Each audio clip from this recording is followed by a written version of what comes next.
नमस्कार, मैं Dhananjay Kumar, the public India में आपका स्वागत है। राहुल गांधी ने मध्य प्रदेश में जो बोला, बहुत जोर से बोला है और जो बोला उसकी चोट बहुत जोर से लगी बीजेपी के नेताओं को, बीजेपी को। इसलिए बीजेपी के प्रवक्ता, मंत्री सब उतार दिए गए राहुल गांधी के खिलाफ। गटर मीडिया के कई पत्रकार भी उतार दिए गए। राहुल गांधी ने क्या कहा? राहुल गांधी ने कहा कि एक वक्त 1971 का था, जब अमेरिका का 7वां बेड़ा आया था, लेकिन इंदिरा गांधी ने कहा था मुझे जो करना है वो करूंगी। लेकिन ये वक्त जो है 2015 का भी है, जब अमेरिका के राष्ट्रपति ट्रंप का फोन आया, नरेंद्र मोदी तुरंत सरेंडर हो गए। कांग्रेस होती तो कभी सरेंडर नहीं करती। राहुल गांधी ने उसके बाद जो है वो आरएसएस पर भी टिप्पणी की और कहा कि जरा सा दबाव पड़ता है तो ये पीछे हट जाते हैं, और यही उनका चरित्र है। स्वतंत्रता आंदोलन के समय से ही उन्हें आत्मसमर्पण पत्र लिखने की आदत है, और ये बहुत जोर से लगा बीजेपी के नेताओं को। हालांकि राहुल गांधी ने जो कहा वो सच कहा। अब देखिए, संबित पात्रा जो सांसद भी हैं और प्रवक्ता हैं, राष्ट्रीय प्रवक्ता हैं बीजेपी के, उन्होंने क्या कहा? उन्होंने कहा कि राहुल गांधी जिस प्रकार की भाषा का उपयोग कर रहे हैं, जिस प्रकार के सवाल बार बार पूछ रहे हैं, मुझे पूरा संदेह है कि वह चीन और पाकिस्तान के पेड एजेंट हैं। बताइए, इससे आगे नहीं बढ़ पा रहे हैं कि देशद्रोह और देशभक्ति से आगे नहीं बढ़ पा रहे हैं, और कह रहे हैं कि कोई भी सभ्य राजनीतिक या विपक्ष का नेता अपने देश के बारे में बात करते समय आत्मसमर्पण जैसे शब्द का उपयोग नहीं करेगा। जो नेता अपनी मातृभूमि के लिए इसे शब्द का प्रयोग करता है वह राजनीति के लिए उपयुक्त नहीं हो सकता। आगे वो लिखते हैं कि पहलगांव आतंकी हमले का बदला ऑपरेशन सिंदूर के तहत पाकिस्तान के अंदर 9 आतंकी लॉन्च पैड और 11 एयरबेस को नष्ट करके लिया गया था, जिसके बावजूद राहुल गांधी ने भारतवर्ष के लिए आत्मसमर्पण शब्द का उपयोग किया और ऑपरेशन सिंदूर का मजाक उड़ाया। भारत कभी आत्मसमर्पण नहीं करता। भारतवर्ष आतंकवाद के सामने कभी नहीं झुका। ये भाजपा के नेता कहते हैं। और देखिए, राहुल गांधी ने किसके लिए कहा कि आत्मसमर्पण किया? ट्रंप ने फोन किया नरेंद्र मोदी को, नरेंद्र मोदी सरेंडर। नरेंद्र मोदी भारत नहीं है भाई, संबित पात्रा। नरेंद्र मोदी इस देश के प्रधानमंत्री, और एक ऐसे प्रधानमंत्री हैं जो न पत्रकारों से बात करना पसंद करते हैं, न कभी अपने गिरेबान में झांकना पसंद करते हैं, और न जवाब देना पसंद करते हैं संसद में आकर के कि जो 11 साल यात्राएं की दुनिया भर की, अरबों रुपए खर्च किए, उसका हासिल क्या हुआ। क्रिकेट का अभी सीजन चल रहा है, अभी खत्म हुआ है। अक्सर चर्चा होती रहती है धोनी की, महेंद्र सिंह धोनी की काबिलियत क्या है। लोग कहते हैं कि महेंद्र सिंह धोनी की काबिलियत ये है कि बहुत कमाल के खिलाड़ी तो हैं, लेकिन उससे भी कमाल वो जो है कप्तान है। और जब उनको लगता है कि टीम कमजोर पड़ रही है, संकट की घड़ी है, तो क्रम बदल देते हैं। जो बैट्समैन के आने का क्रम है उसको चेंज कर देते हैं और खुद उतर आते हैं, अपने क्रम को बदल देते हैं। और ऐसा इसलिए करते हैं कि पूरी टीम की जिम्मेदारी अपने कंधे पर देते हैं। नरेंद्र मोदी के लिए भी यही समय था। अभी जो पहलगांव में जो आतंकी घटना हुई और उसके बाद जो नरेंद्र मोदी जी ने कहा, वहां पहलगांव के बजाय बिहार जाकर के, कहाँ पहलगांव कहाँ बिहार, इस छोर से उस छोर पहुंच गए, इतना भयभीत। और जाकर के कहा कि जो आतंकी है वो दुनिया के किसी भी छोर पे होंगे, उनको मिट्टी में मिला देंगे। तो ये सवाल तो लाजमी है कि मिट्टी में मिला देंगे कहा, और ये कह करके 22 तारीख को घटना हुई थी और 6 और 7 तारीख को जो है ऑपरेशन सिंदूर अचानक शुरू हुआ रात में, और 25 मिनट चला और कहा गया कि हमने जो है आतंकी ठिकाने नष्ट कर दिए, 9 आतंकी ठिकाने नष्ट कर दिए। सबने तारीफ की। हालांकि गटर मीडिया जो है उसने कहा कि पाकिस्तान के कई शहरों पे कब्जा कर लिया गया है। मंत्री तक ने ये दे दिया, बाद में हुआ कि नहीं, ये सब झूठ है, हमने सिर्फ जो है उनके आतंकी ठिकानों पे हमला किया। और कल भी जो है सीडीएस ने जो बयान दिया उसमें यही कहा हालांकि विदेश मंत्री जो बयान दिए थे उस पर काफी विवाद भी हुआ। पहले उन्होंने कहा था कि हमने आतंकवादी ठिकानों पर हमला करने से पहले पाकिस्तान को बता दिया था। राहुल गांधी ने इस पर सवाल उठाया।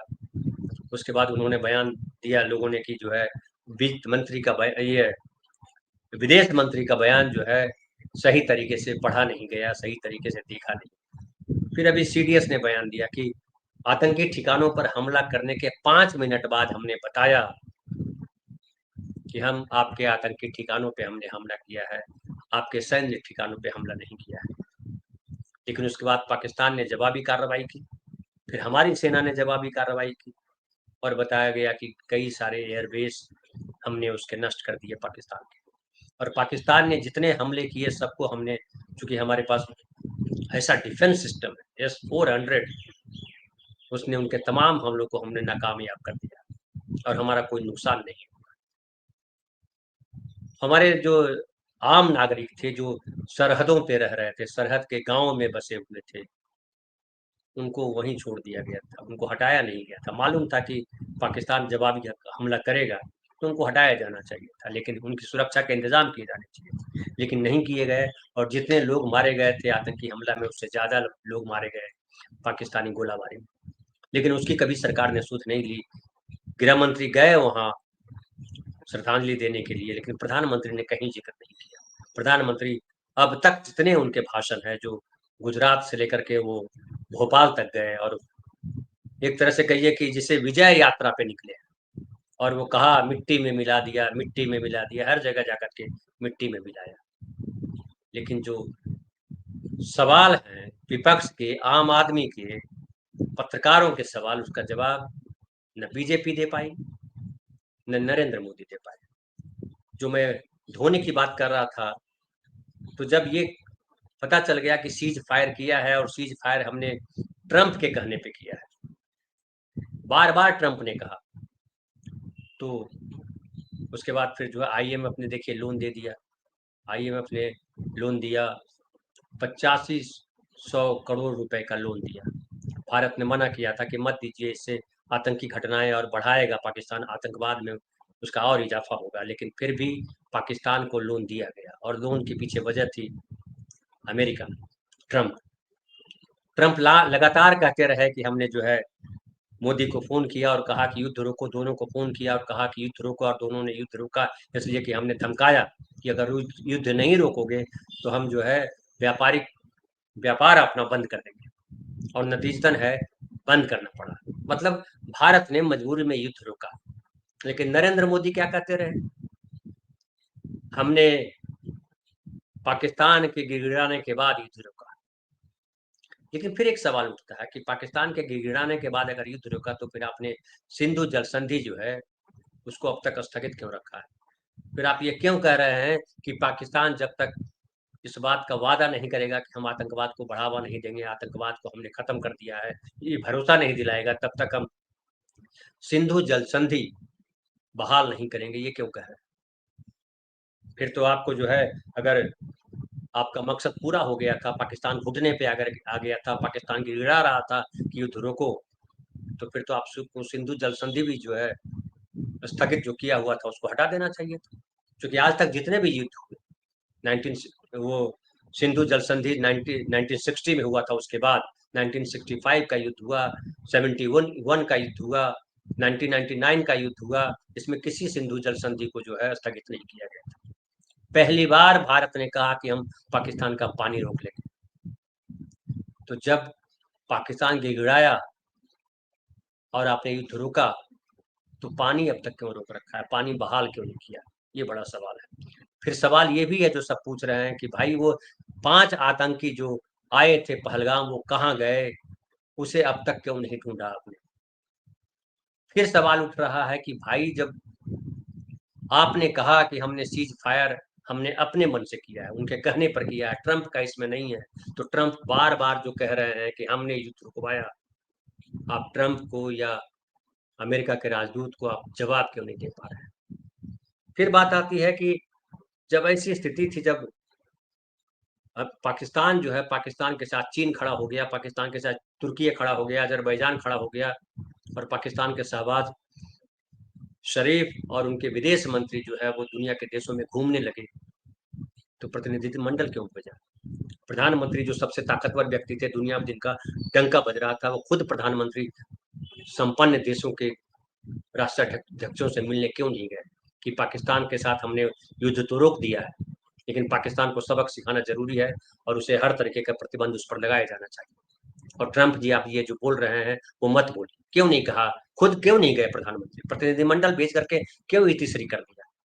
और जब विपक्ष के नेता कह रहे हैं कि आपको स्पेशल सत्र बुलाना चाहिए, तो क्यों नहीं बुला रहे हैं? और आप जो है क्यों देश को नहीं बता रहे हैं कि क्या हुआ? सच बताइए, क्योंकि संसद में जो बोलेंगे वो रिकॉर्ड होगा।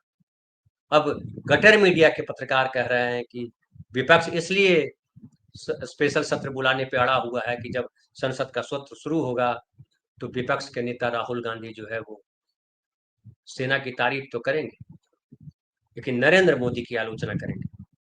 तो क्या नरेंद्र मोदी आलोचना से परे हैं? सेना के जो एयर चीफ मार्शल ने कहा, अमरप्रीत सिंह ने, वो क्या है? वो भी नरेंद्र मोदी की आलोचना है। और इससे पता चलता है कि हमारे सेना के लोगों को जो मिलना चाहिए, जो सहूलियत मिलनी चाहिए, जो रक्षा के संसाधन मिलने चाहिए, जो हथियार मिलने चाहिए, वो नहीं मिल रहा है। सीडीएस साहब ने जो बयान दिया कि गिरे हैं, कितने गिरे, ये महत्वपूर्ण नहीं है। महत्वपूर्ण ये है कि जो हमसे गलती हुई थी उसको हमने सुधारा। ये गलती क्या हुई थी? क्या ये देश को जानने का हक नहीं? क्या संसद को ये नहीं बताया जाना चाहिए था?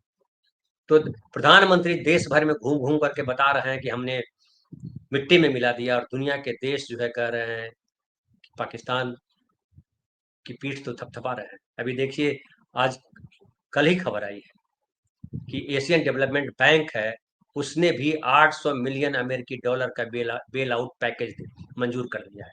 भारत ने इसका भी विरोध किया था कि एशियन डेवलपमेंट बैंक, भैया आप मत तो लोन, चुकी ये पैसे जो है आतंकवाद पे खर्च करेगा। लेकिन पहले आईएमएफ ने नहीं माना, अब एशियन डेवलपमेंट बैंक ने भी नहीं माना भारत के विरोध को।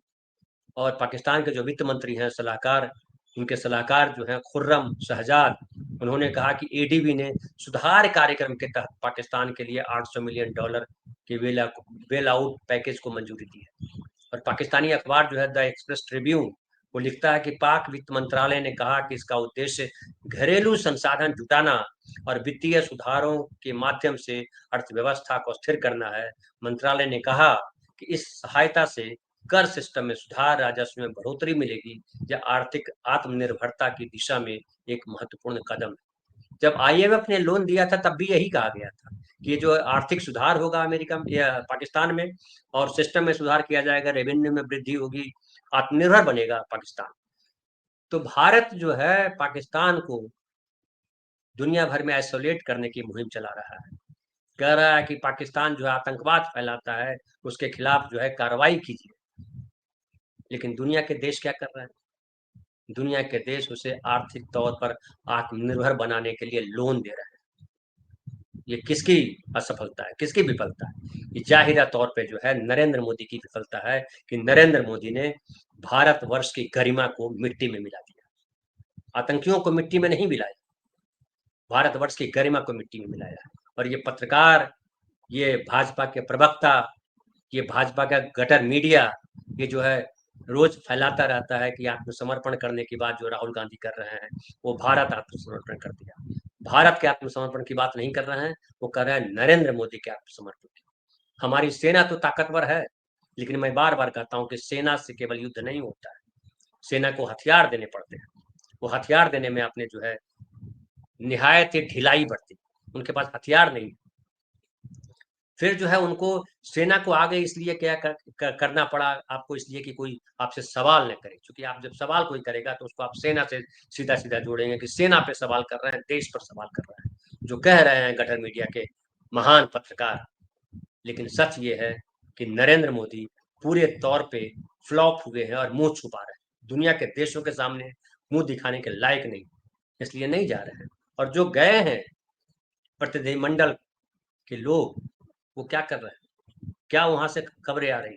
अगर पाकिस्तान को फिर से लोन सैंक्शन हो जाता है और ये एशियन डेवलपमेंट बैंक लोन दे रहा है भारत के विरोध के बावजूद, तो इससे क्या जाहिर होता है? और ये लोन देते समय ये कहा जा रहा है, चाहे आईएमएफ दे, चाहे चाहे एडीबी दे, कि भारत ये पाकिस्तान जो है आर्थिक तौर पे आत्मनिर्भर बने, तो इसका मतलब क्या होता है? आप तो कहते हो उसकी कमर तोड़ दी, दुनिया के देश उसकी कमर मजबूत करने में लगे। और G7 जिसमें लगातार नरेंद्र मोदी जी जा रहे थे 2019 से, इस बार आमंत्रित नहीं किया गया। इसके क्या संकेत है? दुनिया के देश जानते हैं कि भारतवर्ष के बिना जो है दुनिया में भारतवर्ष को इग्नोर नहीं किया जा सकता, उसे हाशिए पर ढकेला नहीं जा सकता। लेकिन जिस तरह का नेतृत्व किया है नरेंद्र मोदी ने, भारत की गरिमा को, भारत की छवि को भारी नुकसान पहुंचाया है। और ये हिंदू मुसलमान करने से अगर लग रहा है, जिस तरह से देश भर में हिंदू मुसलमान चल रहा है, जिस तरह से संसद की मर्यादा को भंग किया, जिस तरह से विपक्ष की मर्यादा को भंग किया है, विपक्ष की भूमिका को खत्म किया है, ये तमाम चीजें दुनिया के लोकतांत्रिक देश देख रहे हैं कि भारत में किस तरह से नरेंद्र मोदी ने लोकतंत्र को पंगु बनाया है। और यही वजह है कि कोई देश हमारे साथ खड़ा होने को तैयार नहीं। डेमोक्रेटिक कंट्रीज जो अर्थव्यवस्था के मसले पर बात करते रहे, साथ G7 हम कहते रहे कि हम चौथे अर्थव्यवस्था बन गए, लेकिन फिर भी हमें आमंत्रण नहीं मिला। ये क्या बताता है? ये बताता है कि नेतृत्व को जो है एक्सेप्ट नहीं कर रहा है। दुनिया के जो देश हैं वो मान रहे हैं कि नरेंद्र मोदी जो है लोकतांत्रिक व्यवस्था को भ्रष्ट बनाने में लगे, पंगु बनाने में लगे। लेकिन यहाँ मीडिया है या जो और लोग हैं, वो राहुल गांधी को देशद्रोही, राहुल गांधी को भाषा नहीं जानने वाला, तमाम चीजें उन पर आरोप लगाते रहते हैं। लेकिन राहुल गांधी ने साबित किया है कि वो जो बोलते हैं बाद में वही होता है। तो ये जो पाकिस्तान को आइसोलेट करने की जो मुहिम थी, वो लगातार दिखाई पड़ रही है कि पाकिस्तान आइसोलेट नहीं हो रहा है। पहले IMF ने लोन दिया, जब युद्ध चल रहा था, सीज फायर होता, उसी समय की बात आपको याद होगा, हमने किया अभी तक। और अब जो है ADB ने लोन दिया। इससे पता लगता है कि पूरे देश, दुनिया के देश जो है वो चीन और अमेरिका के दबाव में है। चीन भी उसके साथ खड़ा है, अमेरिका भी हमारे साथ नहीं खड़ा है, और जाहिर है इससे पाकिस्तान को फायदा हुआ है। ईरान जैसा देश जो है, जो हमारा पारंपरिक साथी रहा, वो भी जो है चीन का खुलेआम समर्थन तो नहीं किया, लेकिन चीन के साथ उसके राष्ट्रपति, उसके प्रधानमंत्री ने मीटिंग की, और ईरान के साथ। और तो अब सवाल उठता है कि जो नरेंद्र मोदी जी कह रहे हैं और जो नरेंद्र मोदी जी को लेकर के राहुल गांधी ने कहा है, वो क्या गलत कहा है? आत्मसमर्पण देश ने नहीं किया है, आत्मसमर्पण हमारे प्रधानमंत्री ने किया है, हमारी सरकार ने किया है। और ये विडंबनापूर्ण है, दुर्भाग्य की बात है। और ये चर्चा जो है, ये इस पर जो सवाल उठने जो है, वो गाली देने से, किसी को ये बताने से कि वो देशद्रोही है, नहीं रुकने वाला है। बहुत बहुत धन्यवाद। फिर बात करेंगे हम कल किसी नए विषय पर।